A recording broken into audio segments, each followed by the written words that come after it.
Welcome to Keep It Real podcast. I'm your host, Azanoa, where we keep things real. Today, we have a special guest, a wonderful lady, intelligent lady. Her name is ZARINA ZAINAL. She's an emotional intelligent coach, an e-coach, an image consultant, and a life coach. So tell me, you started this from being a corporate PR person? Yes. Yes. Yes. Okay. I was a corporate PR practitioner for about 16 years. Uh-huh. And then I discovered my passion in corporate training. Okay. So it was actually one of my subordinates in my old office, my last corporate job. My office was like a counseling room. Whenever some of my subordinates had issues, they come to my office, close the door, and next thing you know, they come to me with so many type of issues, gaduh dengan husband, Oh. Or And you have to listen. their child, they just want to share, and somehow I always had a solution All right. that worked for them. It came naturally. It just came naturally. Okay, right. And also, I was once an airline stewardess, so I learned some grooming skills. All right. So And I always dressed up to work. you're a people person anyway. Yeah. Okay. So they come to me and they go, Kak Ina, can you teach us how to make up, how to dress? And one day, one of them said, Kak Ina, can you run a workshop? And of course, for me, I said, I don't know how to fix cars. Why would I want to run a workshop? All right.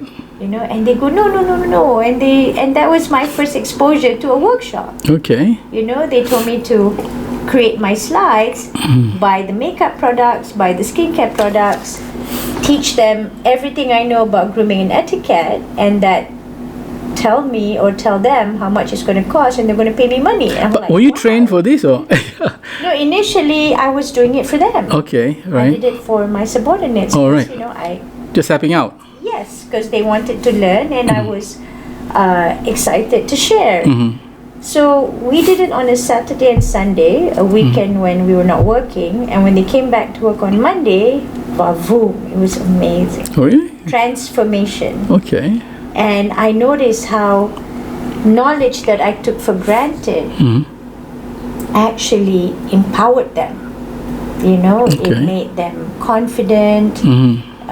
They looked great, and their whole demeanor changed. And that's when I realized, hey, I like doing this. So they keep coming back to you, giving you asking for Why? advice from you. What happened was after that, they started telling other people about what I do. Oh, okay. So having a full-time job, I suddenly had classes on the side, workshops on the side.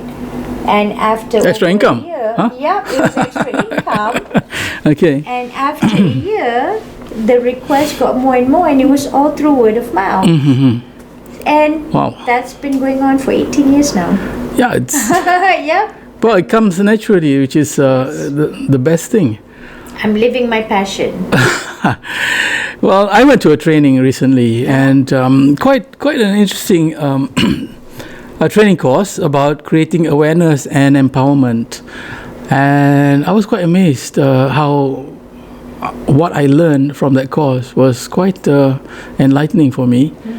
I can see changes in people from somebody very quiet and shy, and they become extrovert, and they're daring to get out of their shell and speak out. And from an egotistical guy, and he became somebody so empathetic. So I find the change amazing. People can change, I think. This is, I feel that I learn a lot from looking at human character, how people behave. Is this something that you can relate to? Oh yeah, definitely. You see, for many of us, we only scratch the surface of our true selves. Many of us have blind spots. We don't realize what our strengths and weaknesses are, and we don't realize sometimes our impact on others. And this has a lot to do with, a few things, and one of it is personalities. So when I teach my communication class, this is one of my favorite topics actually. I talk about the DOPE personalities, or the birds. Okay. And how I open it, aku mengenali burung anda dan burung-burung orang lain. It sounds ridiculous, but yeah. I don't want to sound rude. Exactly. So anyway, Okay. it's about how personalities can be divided into 4 birds. Okay. The peacock, eagle, owl, and dove. Okay. So sometimes relationships break down or communication break down because you have 2 opposite personalities trying to communicate with each other Okay. and not being aware of the difference. So this is where, like you were mentioning about how one of your friends Yeah. in training that was initially very timid, Yeah, right. and then at the end of the training suddenly Very small, timid girl. developed the confidence, Yes. and started being more extroverted. So you can change from being, like you say, a dove. Did you say the? Yes. Right. So You can. most likely the character would either be a dove or an owl, because doves and owls tend to be more timid. They are risk averse. They don't like confrontation, and they tend to give in a lot because they just rather not fight. Because to them, confrontation is so draining. They get chest pains, so they rather just not. What am I?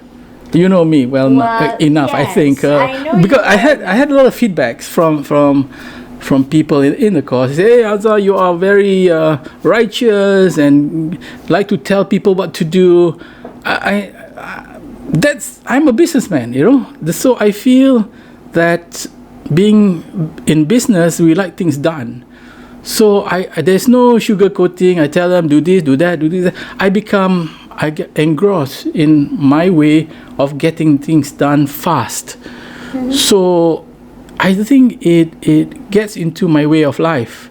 And I'm beginning to realize that this is how I talk to others, which is wrong, I think. So what am I, since you know me? Yeah, well, there's no wrong or right. There just is. So basically, knowing you for as long as I have, I would say... That's long, by the way. Yeah. I would say you see, we have all 4 personalities in us. Okay. What happens is, through the years, our environment would actually bring out a dominant character. And because of, like you said, you're a businessman, you run a business, and you've been an entrepreneur for as long as I've known you. Yes. So not easy. So chasing the money. So your survival instinct to make things work for you, the dominant personality would be the eagle. Yeah. Because that is how you need to be to achieve the things you need to achieve. So the eagle. So it's good to be an eagle then, in a way. All the personalities are good. There's no bad personality. Oh, all right. Okay. Yeah. But for business sense, you need to be an eagle, right? In terms of business, having that eagle character is actually very good, because that's the character that gets things done. Okay. Yeah. So at any one time, we have 2 dominant characters. One in terms of how we operate at work, and one in terms of how we are in our relationships. Okay. So when we're aware what these 2 dominant characters are, it actually helps us in terms of creating more valuable and meaningful relationships. So being an eagle, that's how people can perceive you, as being bossy and self-righteous, because the eagle's tagline would be "My way or the highway." Oh my God. Things must be done my way. Yeah. So, and they try to make it sound friendlier by saying you should instead of you must, but it still means the same thing. I do get the feedback. I do feel I want to change. Ever since the training, that I feel I want to be approachable. I spend more time listening to my staff, who I keep giving orders, do this, do that. So it's changed me a little bit to be a better listener, and hopefully motivate them as well to do better. Too forceful. It's good to have this feedback, I suppose. I mean, I cannot be quiet and timid because I got to get things done. But I think I could be a good listener and understand their problems as well. this is where emotional intelligence comes in. Oh, okay. So, How's that? as you introduced me earlier, you mentioned that I'm an EQ coach. Right. So, so emotional intelligence is about learning to understand, manage, and use your emotion. So, in the past, growing up, or generally speaking in our culture, we are taught that being emotional is a bad thing. So people always say, "Oh, don't be angry, don't be sad." I have some friends like that. They always tell you how to feel. Yeah, I do feel. Yeah. I watch a movie, I cry sometimes. I don't know why, but I think it's natural. But some of my friends, they're just so bloody cold. Yeah. So the thing is, with emotional intelligence, it's not about not feeling anything, or not about feeling too much. It's about understanding what you're feeling, why you're feeling it, and how do you manage it. So this is also known as emotional literacy. So when a person has a high level of emotional literacy, this is where they are easier to get along with, easier to talk to, and they don't need to be motivated by external sources. They have what you call intrinsic motivation. That's human, right? Also, to have the emotion. Oh yeah, definitely. Are there people who don't have emotion at all? There's something wrong with you. Okay, right. So that's a different kettle of fish. But there are people, again, because of how they grew up.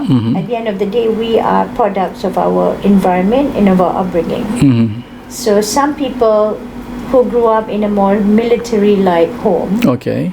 I kind of grew up in that environment where so I understand. we're not allowed to get angry. Oh. We're not allowed to get upset. We're not allowed to be sad. We are not allowed to show too much emotion because it's seen as a weakness. Yeah, but you still have emotion, right? You control it. So what happens is, with conditioning through the years, we numb it. Okay. So I can only speak from my own experience. But you're not a heartless person. That's the thing.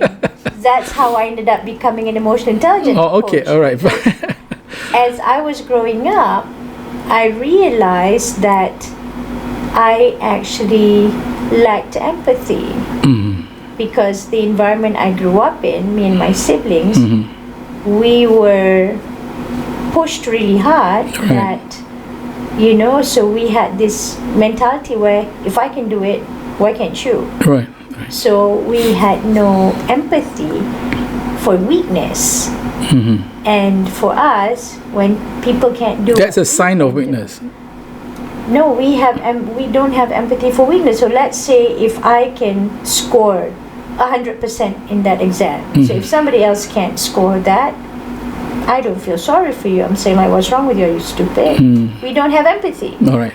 Or if we're playing sports, we become hyper competitive. That environment has changed you, right? The environment. So basically, growing up and being sensitive to feedback around me, and being the eldest of 7 siblings, Okay. then it's a lot of responsibility. I started realizing, I was watching my siblings, I was watching myself, and I realized that, and observing my mom a lot, I realized that wasn't, everybody's different. Everybody has their strengths, everybody has their weaknesses.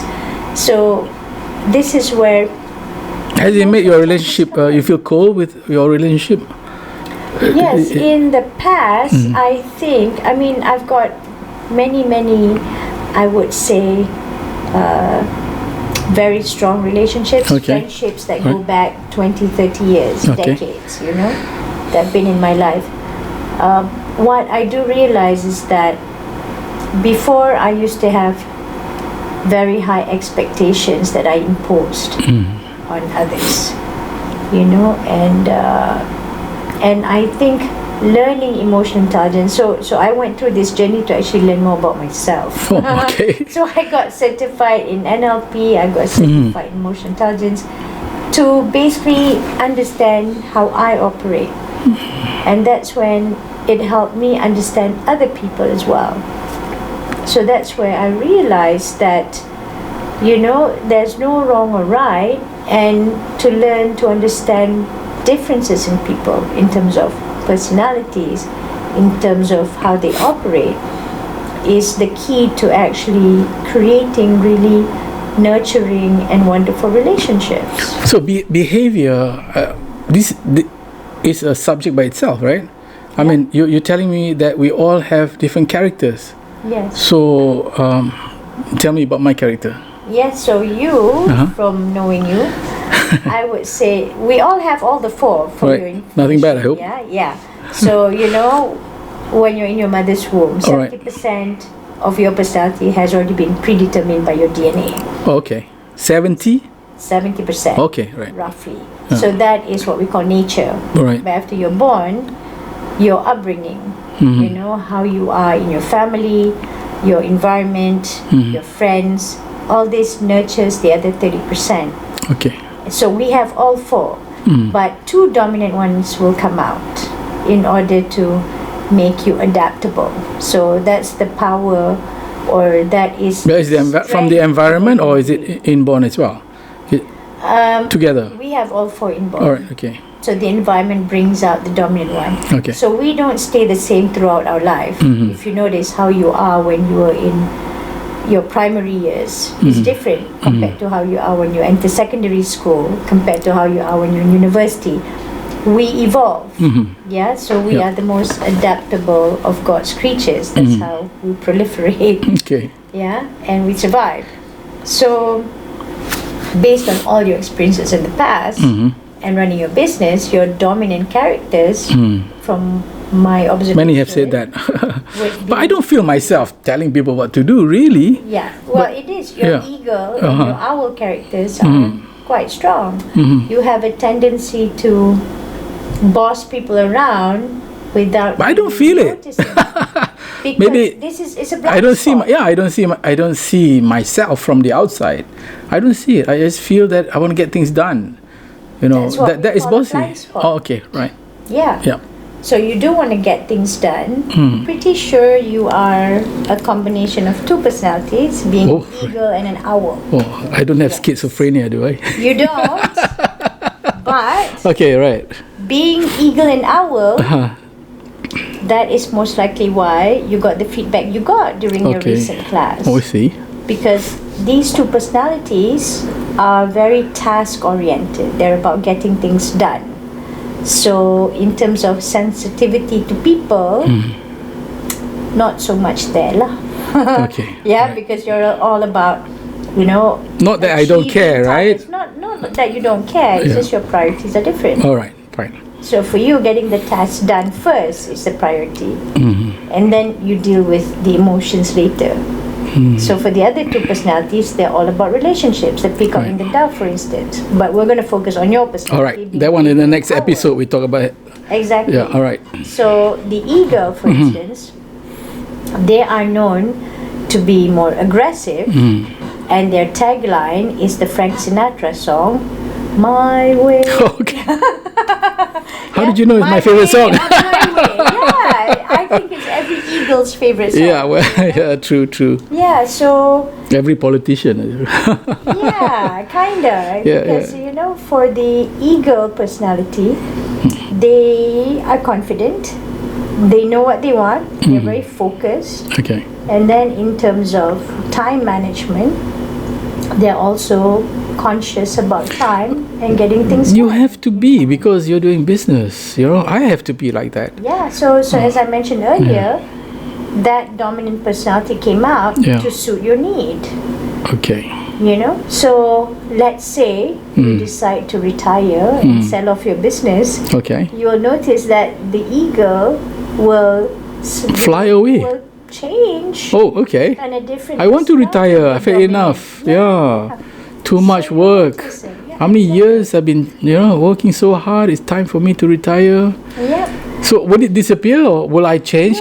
Will the We environment have change all me? four. Yeah. We all have all Oh, I the see. four I see. characters. All right. So based on your need at that point in your life, the dominant one will come out I see. to suit the need. So right now, because you're an entrepreneur, the eagle is there because that's what you need. That's how you need to be All right. in order to run. Okay. The owl is the character where they're very logical, they're very analytical, they are thinking people. So if things don't make sense, they can't do it. So they're not so much into feeling or emotion. So that's also why sometimes if a person is in a relationship with an owl, they might find the person to be cold and uncaring. True. Or maybe even take people for granted. Exactly. I was just going to say that. I realize now, I look back, that I take a lot of people for granted. I think that's why a lot of relationship failed, and maybe they're angry, because not that I don't care, but I take it for granted. And even my relationship with my parents and my mom, you know, sometimes I do take it for granted, which is you're busy, you have no time. But I do regret now that, you know, she's passed on, and I wish I had spent more time. Yeah. And pity I realized too late. Yeah. But in this training, it does brings out the best in you, make you realize that you take your partner for granted, and makes you want to change. It's never too late, I suppose. Yeah. It's all about creating self-awareness. So that's where, as I mentioned earlier about emotional intelligence, many of us walk with blindfolds on, and we are autopilots. You know, we were just running like clockwork, doing the same thing, and it's all this programming that we've had growing up for most of our life that, you know, our brain just focuses on what we do every day. So we have blind spots. So that's what happened with you. You had blind spots where in this particular course you attended, it was unveiled. Yes, because there were many people around me, they're able to give me feedback, you know. Of course, if you're alone by yourself, maybe with another person, you might not take it seriously. But there are many people around you can see who you are. And there's great revelation and self-awareness about myself. And I think one of the things that you know, you should give yourself a pat on the back. Really? Is that you actually put your ego aside to receive the feedback, because some people, they are not able to gain self-awareness because their egos too. The image, yeah. I see that. For some people it's difficult. Yeah, I understand that. But it's a start somewhere, I think. It's a start for everyone. So I think everybody should ask other people's opinion about themselves, because you cannot see yourself. Yeah. You know, you walk around with this blind spot, like you say, not knowing about yourself, and it's not worth having all this ego. Yeah, exactly. It's I feel it's so much better to communicate and relate to people who feels that I'm cold to them, whatever, or take them for granted. I think it's a better quality of life, you know. Oh, definitely. Better quality of life, better quality relationships. Then only you can forge or create authentic relationships. So unfortunately, you know, a lot of people end up being too focused on the image they're projecting. Yeah, I have that problem. Fake. Yeah, sometimes I'm so conscious of myself, you know, my looks. I'm so conscious, and that's not good. I think you should just break down that barrier, and you're scared to speak up. You're scared to tell people or just stand up, and because your image, actually I shouldn't be doing that. I should put the image aside and be myself. I mean, you see, because I'm also an image consultant. Oh, all right. So Sorry, I forgot about that. I would say that image is all bad. I need a session with you. Yeah, it's another session. I would say image is all bad, but I think what's important is for you to be authentic. Okay. To project your true image and not a pretentious image. Right. that is, I think, where the quality in the person lies, and that's where you can only create authentic relationships when you yourself are authentic with yourself. Agreed. Yeah. Anyway, thank you for your time. Pleasure. I think we had great fun today, and we learned a lot from Zarina. And I hope the audience also you get value from this. And don't forget to subscribe to my channel. And don't forget also to click the notification bell, and you will not miss the next episode, because the next one will be more interesting. She's gonna So there'll be many topics we'll be discussing about relationship. So with that, keep it real with Azan Noah. Bye. Thank you. So let's just switch